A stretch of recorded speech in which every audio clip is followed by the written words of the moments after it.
আসসালামু আলাইকুম রহমতুল্লাহ। বন্ধুগণ, মসজিদ আল্লাহ সুবহানাহু ওয়া তাআলার ঘর বা বাইতুল্লাহ বলি। আসলে মসজিদ মুসলমানদের সবচাইতে বড়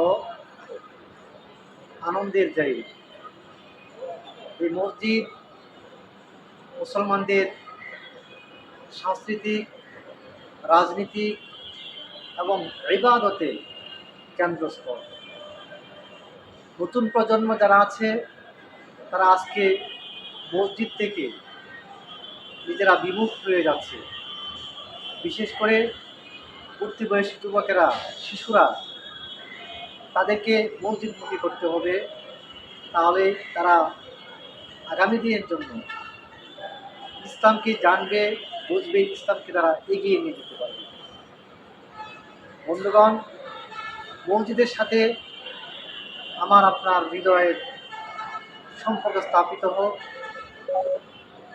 রাসূল সাল্লাল্লাহু আলাইহি ওয়াসাল্লাম হাদিসে 7 জন ব্যক্তিকে বলা হয়েছে যে তারা আল্লাহর আরশের ছায়া লাভ করবে সেদিন, যেদিন কোনো আল্লাহর আরশের ছায়ার মতো কোনো ছায়া থাকবে না।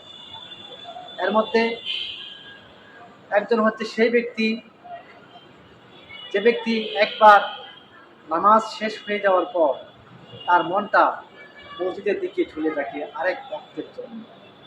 বন্ধুগণ, সকলকে উদাত্ত আহ্বান জানাচ্ছি, মসজিদের সাথে হোক আমাদের হৃদয়ের সম্পর্ক, আমাদের আত্মার সম্পর্ক।